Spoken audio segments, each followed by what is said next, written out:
I've actually been picking at the barn and those sills and the foundation over the last several days.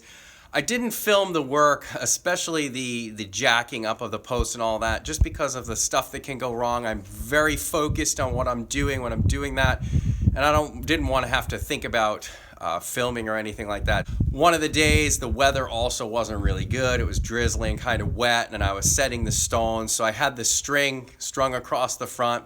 I was setting in stones. It was tedious and slow, right? You find a stone, then you're trying to find, the right flat stones to build it up to the correct level for the bottom of the pressure treated lumber.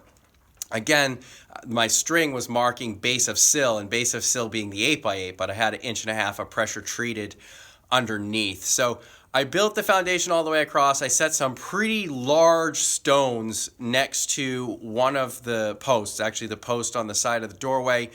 I did not set them directly under the post because I didn't want to jack it up. So what I did was I set them on either side. The 8x8 spans the gap, and then I pounded a rock in tight right underneath the post after the fact. So we'll go ahead and take a look around at what I did and how things are set up now.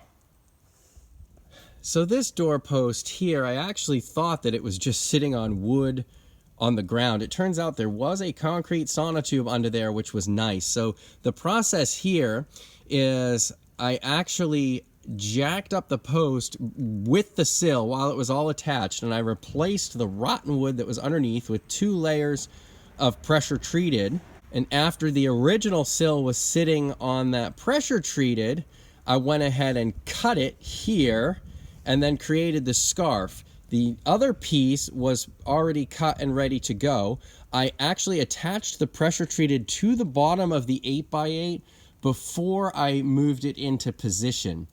And when I jacked up these 2 posts on either side of the door, I took out just the chunk that was left here of old sill, and the same thing over there. There was just a chunk left. I knocked it out and I slid this new timber into place.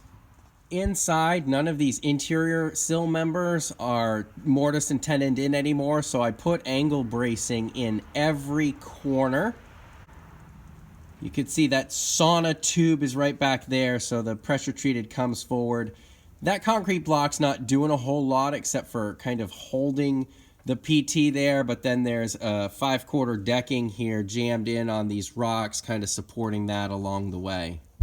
For the other doorpost, same thing. Here's one of the large stones that's carrying that load.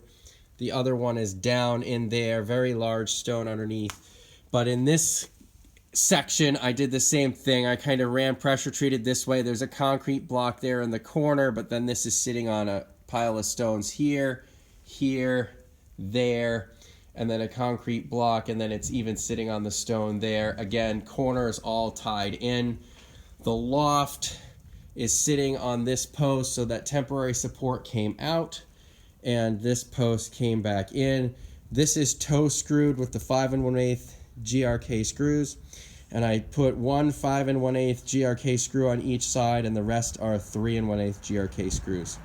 The posts have been toe screwed, but they also have a 12-inch long steel mending strip on the outside. For this last section of sill here, I actually was able to easily carry this one over with the forks on the tractor. This was the easiest one to put in. The pressure treated was screwed to the bottom of the sill, just like I did with that other section. There is a tenon on that end. That's the only traditional joinery in the sills now at this point.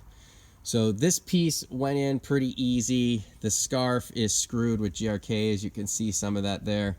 And you can see that mending plate on the post. And again, we got really large rocks here, whereas that one was pounded in after the fact because I left it where the post was on an original support there temporarily. Inside here, I have marked out the pockets for the new joists that are going to come into the drive bay. I did the same thing over there. I laid out the pockets on that sill. I haven't cut those in yet, so that's the next step, is just beginning to prepare. I have 3 6x6s here. Those are going to be new joists over there. I need a 4th, And then here, I'm going to be using 6x8s, a little bit heavier timbers, but I didn't want to go full 8x8 because that just seemed overkill, especially since between each one of these, I also put a 2x8 in metal joist hangers. Ironically, even though this sill timber over here had been replaced some years ago and actually is still in really good shape, the foundation was not there, so I screwed a piece of PT up to the bottom of the sill. And then after I screwed the PT up there, I jammed these rocks in and kind of pounded them in so that they're nice and tight, and that is supported. I still have to fill in this gap. So I'm still waiting on the heavy timbers for the joists. In the meantime, what I'll do is cut those pockets, and I will set the 2x8s and the joist hangers in the drive bay. I'm really excited with the progress and how this is looking. As soon as I get those joist timbers, I'll get them cut, get them in, and get this flooring finished inside the barn.